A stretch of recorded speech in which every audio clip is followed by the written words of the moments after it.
right. I want to engage your imagination. I want you to imagine being 5 years old, okay? You're stepping into a new school, but every sound and every word is unfamiliar. Do you have that? I bet some of you might not need to imagine it. Like me, maybe you are remembering it instead. My name's Alix Guerrier, and when I started my public school journey in New Haven, Connecticut, back in the 80s, I spoke only Haitian Creole, my father's native language. I hope you can tell I did learn English in school, but I also learned a lot about the public school system itself. When I was growing up, I was told I attended inner city public schools. Inner city school, it's a kind of a shorthand. It means what you get in a community like where I grew up is an under-resourced school. Accept it. Of course, I didn't want to accept that. But when I became a public school teacher myself, I was confronted with the reality underpinning that stereotype. I mean, I had to spend so much out of pocket just to run my classroom. And still today, teachers across the US spend an average of $500 out of pocket each year to meet the needs of their kids. That persistent indignity is what launched DonorsChoose. We work to match teachers who have needs with donors who want to help and try to make it easy for teachers to get what they need to help their students thrive. Coincidentally, my old high school back in New Haven is actually quite active on DonorsChoose, Wilbur Cross High School. Like 30 years ago, Cross students today come from over 20 countries, speak at least 13 languages beyond English. 76% of Cross students qualify for free or reduced price lunch. I'm a huge math and science nerd. So there is one teacher at Cross whose projects I'd love to see on DonorsChoose. His name is David Lopez Ibarra. He teaches programming and robotics to newcomers to the country and multilingual students like I was. He uses DonorsChoose to fund microprocessors and electronic components. He has a signature project where the students, over the course of the year, build a model house out of cardboard, and they fully equip it with computerized lighting and garage door openers. It is so cool. He definitely would have been my favorite teacher when I was there. He recently had a student who had come to the US from a war zone.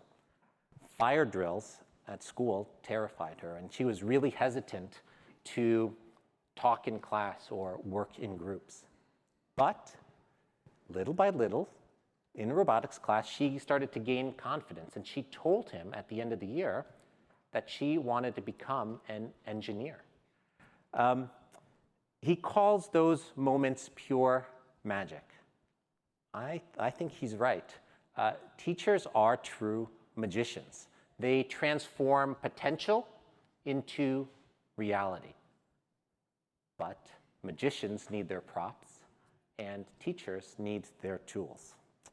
So in total, DonorsChoose has funded over $1.8 billion worth of teacher tools. We've done that through, yeah, you can applaud for that. Thank you.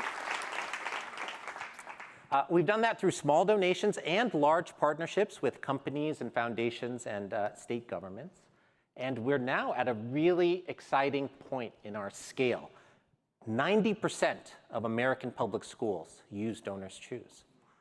So what that means is that we now have the data to draw insights that would have been unimaginable back when an enterprising young teacher in the Bronx dreamt up our organization 25 years ago.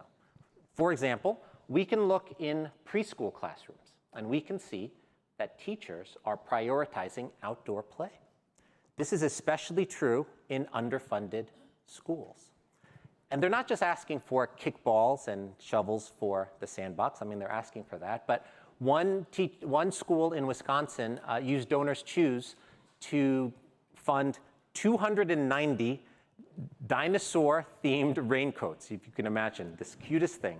And so now their pre-K students can play happily outside, even when it's raining. We provided those raincoats through our partnership with PNC. I think there are folks from PNC Bank here today. Through DonorsChoose, PNC Bank has provided over $15 million to fund early educators. And there's so much more that I could share from our data, like the steady increase in requests to make sure that students are clothed and well-fed, or in rural areas, how teachers are using flexible seating to address the needs of kids with ADHD and anxiety, or the surge in interest in AI, because teachers are working to prepare their students for the workplace of tomorrow. Every time we match what a teacher needs with something that our donors are passionate about, we facilitate a bit more of that pure magic. Later today on a break or maybe at home, I'd like you to look up a school that you know on DonorsChoose and see what tools, what props are those magicians asking for and why. So earlier I mentioned Mr. Lopez, who teaches at my alma mater in New Haven, Connecticut. Well, I've got a surprise for you. He is with us here today at table 11. So please welcome and thank, with your applause, David Ibarra, DonorsChoose teacher who teaches at Wilbercross High School. Thank you so much for everything that you do for your kids. We're delighted to be a small part of the magic that you create in your classroom. I will close with this. Schooling is really a series of mostly small moments. There are moments of discovery, of struggle, of resilience, and of joy. The small moments add up to an education. So this is our assignment. Let's use our collective power to make sure that teachers and students have what they need to make those moments into magic. When we do, we'll shape a brighter future together. Thank you.